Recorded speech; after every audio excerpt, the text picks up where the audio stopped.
Welcome to the F1 for Kids podcast. I'm your host, Kesler Sauvé, and today with me is my dad, and we're doing a recap on the Australian Grand Prix. It's not Australian, Kes. Why not Australian? Hello, welcome to the F1 for Kids podcast. I'm your host, Kesler Sauvé, and today with me is my dad, again. Hello again. And today we're doing a recap on the Austrian Grand Prix. So. No, it was just, Jinx.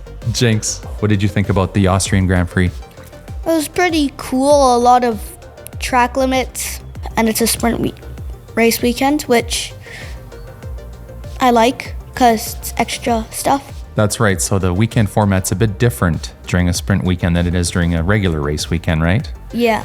If you're new to Formula One and you want to learn more about the regular race weekend format, Kesler and Brooke just did an amazing podcast last week that covers everything from practice sessions 1, 2, and 3 to qualifying to the race. So if you're new to F1 and you want everything explained to you carefully and in detail, it's a fantastic podcast episode to listen to. Kesler also has F1 for Kids YouTube channel that captures behind the scenes footage of some of these podcasts, the recap. So if you'd rather watch this recap episode on YouTube and see Kesler and I, then that's a different way of watching it. Okay, so what did you notice about the Red Bull Ring in Austria this past weekend? Anything kind of stand out in terms of the helicopter shots, the aerial shots we were watching? Oh yeah, the aerial shots are amazing because there's nice landscape. Did you notice anything in particular about the fans that were there watching the race? They all were rooting for Max. Oh yeah? And how did you know? All orange shirts. Most of them were wearing Max Verstappen hats that if you're watching the YouTube video, you can be seeing on me. So what was it like? Was it pretty cool as a Max Verstappen fan? Yeah. Red Bull Ring with all the orange shirts, with the orange smoke, just the excitement in the air. Was that kind of fun for you to watch? Yeah, one moment that really standed out for probably the fans is when Leclerc went in the lead and then Max passed Sainz after his pit stop, which put him back. And then he went all the way up to Leclerc, makes the pass. Crowd just goes crazy. Now, do you remember how the sprint race, what the conditions were when the sprint race began? It was wet. wet. And then somebody pulled ahead of Max at the start of the sprint race. Do you remember that? Perez for half a lap. Yeah. And then what happened during? It was pretty exciting, wouldn't you say? Nah. It wasn't exciting? Well, the it first kind of lap? was. I knew Max was going to pass Perez back. But it was pretty exciting. Not just Yeah. Perez, but Hulkenberg was doing pretty well, I think, in the first race. Hulkenberg almost passed Perez when Perez went off a few corners in. Yeah, that's right. So he had a pretty good weekend.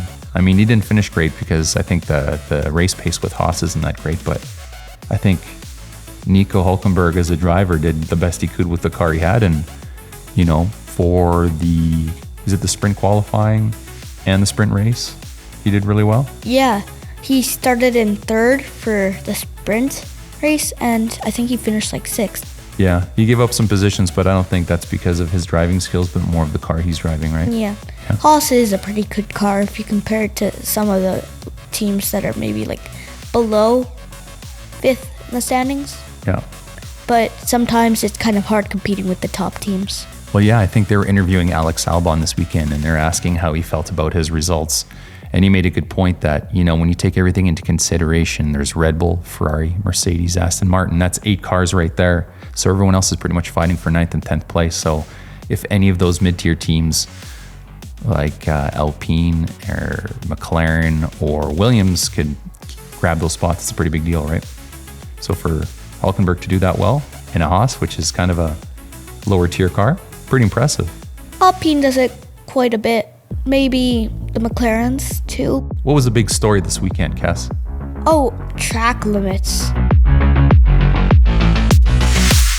Can you explain to your audience what track limits are? So track limits is basically when you go off a track and off the road to gain like more track, and it's kind of unfair because you get more track, more surface area, which gives the car a faster turn, which then just makes your car faster. The goal of every race driver is to have a race line that's as straight as possible. And track limits are set so that drivers can't exceed them or can't go past the white line on the outside or inside. What happens is when they go on the outside of the track limits, it allows them to straighten that line, which allows them to go faster, so they get actually better speed. Does that make sense? Is that another way of saying it? That's another way of saying it. So it ultimately comes down to race line, and a straight race line is better for going faster, right? Yeah. I heard some people suggest that maybe adding gravel right up to the turn, so that if they go off the track limits, they go on the gravel. Oh, that would really slow them down. That'd be cool. There'd be a lot of motivation to get them to not go off the track limits, right? Yeah. Sainz had great pace during the race.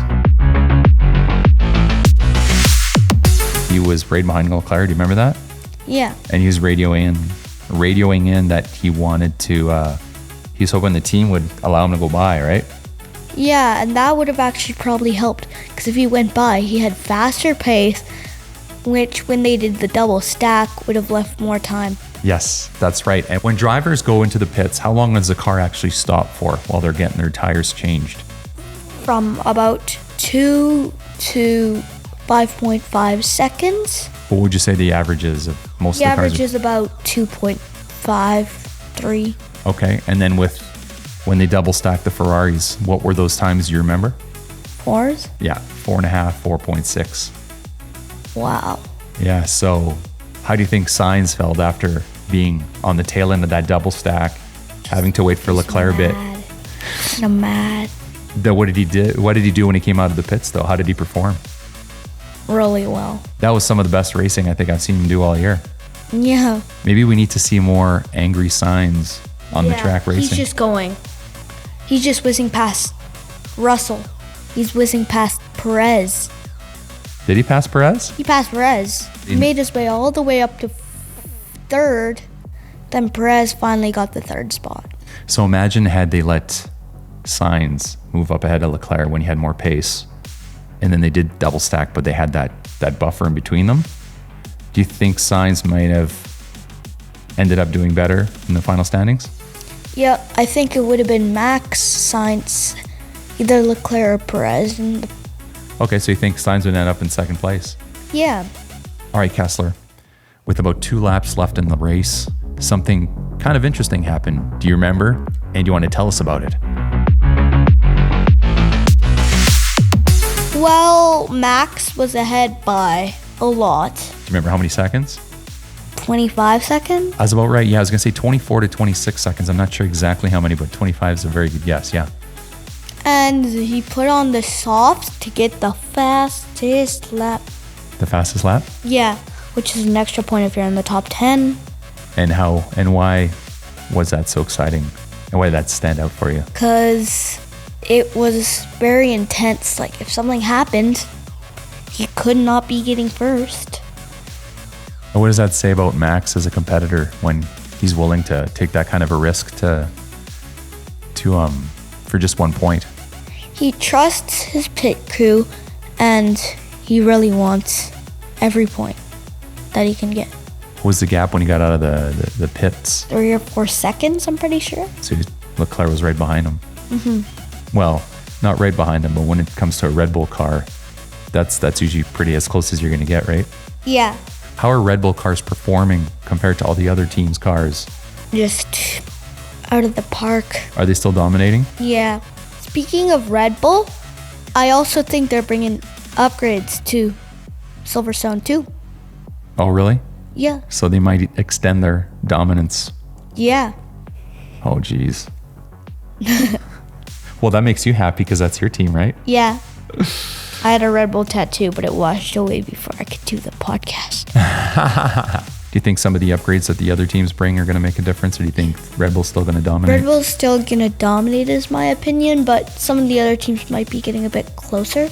Who do you think's going to come in second? I think I'm going to go with Mercedes again because Silverstone, one of their tracks. That's their tracks, yeah. I think it's going to be Ferrari. I think because Sainz got a penalty, and if he hadn't gotten that track limits penalty, he would end up in 4th. And with Leclerc in 2nd, that's a pretty strong finish again. I think they're becoming more consistent. Okay, so looking forward to next week, Silverstone. Yeah. And we'll be taking the show on the road because we won't be here for that. Yeah, we'll be doing it on the beach if we can. Maybe, we'll see. We'll be near the beach. Yeah, we'll be near the beach. We'll find a place that makes sense. Mm-hmm. We don't know if we can do behind the scenes to throw on YouTube, but if we can, we will. Yeah. All right, Kesler, the music is starting to get louder. That means that we're getting kicked off the stage. So let's hear your little ending bit here. Thanks for joining us. I hope you had fun. Be sure to join us next time on the Silverstone Grand Prix recap. Recap or recap? Recap. All right. See you later. See ya.